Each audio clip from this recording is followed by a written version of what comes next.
Welcome to another episode of Game Boy Roulette, where we take a look at randomly chosen games from the Game Boy library. Operation C. I wonder what happened to A and B. Between 1981 and 1986, senior officials of the Reagan administration facilitated arms trafficking to Iran to fund a rebel group called the Contras. This resulted in a massive cover-up that has come to be known as the Iran-Contra scandal. Why do I bring this up? Because it had a surprising effect on our game today, Operation C, which realistically should have been called Operation Contra. The Contra series of run-and-gun games were immensely popular in the days of the NES, but as they made sequels, things did get awkward with the association with the Iran-Contra scandal. So much so that the sequel to the original Contra was renamed in the US to Super C. And while the Contra name did return in 1992, 1991 was still a little too close, so instead of Operation Contra, we got Operation C. It's a bit of a shame because Operation C was actually not only the series' debut on the Game Boy, but half of its entire handheld life. There were only two Game Boy Contra games, this and Contra the Alien Wars, which is surprising. You'd think there'd be more, given how beloved the series is. Now, Contra needs to be able to control well and play fast to succeed, so as long as Operation C can hit those notes, we'll be good. That's the nice thing. Contra was such a simple concept that it only took checking off a couple of boxes to be successful. And I do have high hopes because it again comes to us from Konami, the kings of the 90s in every way. Things did go downhill after that. The less said about Contra Rogue Corps, the better. Did you know what Contra is? Then you know exactly what the box art is. It's a buff dude with a military outfit firing a weapon at a scorpion with a sci-fi background. The only way it could be more Contra is if he was using the spread gun. Actually, he might already be doing that. Let's go kill some aliens. We're executing Operation C. Ultra Games, you're not fooling us, you're Konami. I've gone over that in other episodes. Ooh, what could it possibly say? Oh, it's teasing us. Operation C. Contra, it's Contra. Push start key. Key? Okay, whatever. Ooh. Yeah, this is Contra. Look at that guy. Alright, let's see how it plays. Oh. Oh, we're off to a very good start. I'll take that. Yes! Alright, we won. So, Contra needs to control well and play quickly. And 1 minute into this, yeah, we're already hitting all those. Oh my god. Wonder if the Contra code's in this. We'll have to check on that later. Ooh. Ow! I was just gonna say the only issue is how... well, you don't get much horizontal distance on the jump. But I feel like that was in the original Contra, wasn't it? Nice background, too, I'm noticing. Look at the detail on these pillars. That's really good. No. Something good. Oh. That's cool. Fire? Oh, flamethrower. Yeah, Contra, I've never really played much of, believe it or not. I don't know, well, I guess it's mainly because most of the games were on NES and Super Nintendo, most of the famous ones anyway, and I didn't have either of those. Alright, for this to truly be Contra, our first boss has to show up and it has to be gigantic. Whoa, no! Oh gosh. Oh my god, they're coming from two angles. Everything's terrible. Ow! It's over. Wow, 3 hits and it's over. Let's go back here. Up, up, down, down, left, right, BA, start. That didn't work. Hang on. Ooh, fancy pause sound. It's not the Konami code in this game. It's up 4 times, down 4 times, left 4 times, start. That's unprecedented. So yeah, something you should know about the Contra games, they're also very difficult. There is a chance I will not get past the first level, but it doesn't feel like it's because of super high impossible difficulty like, oh god, what was it? Page Master. This one is difficult, but you can learn to overcome it. Whoa.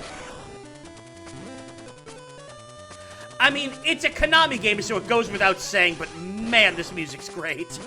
Yeah, it controls well, it plays well. I don't really have many complaints. Other than the difficulty, but again, it's hard to talk about difficulty when it comes to Contra, because it's kind of a staple of the series. And it does not feel... I guess this is the bigger issue. It doesn't feel like difficulty for difficulty's sake.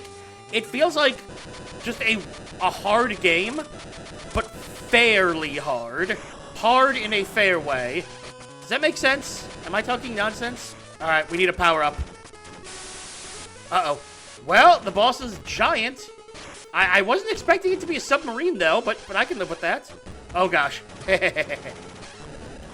This kind of rules. Ow! They shot a missile at me, and it was bigger than my whole body. Am I doing something wrong here? Aha! That's it. We have to destroy those when they're open. Yeah! Area 2.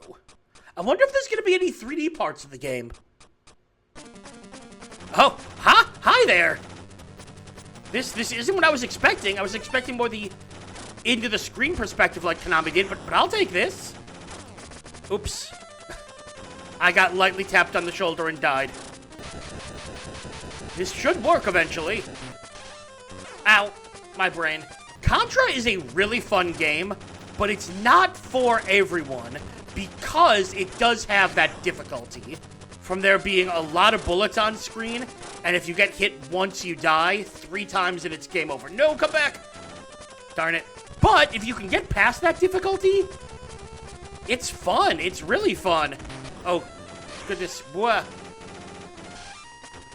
Maybe I shouldn't stand directly in front of the triple cannon.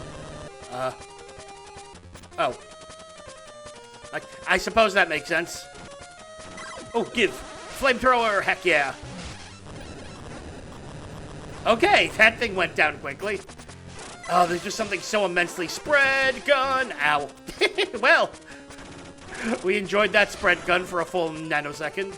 There's something so satisfying about the Contra series. They're kind of mindless games, but in a good way, where you just walk around shooting everything that moves, and literally everything explodes. This guy explodes.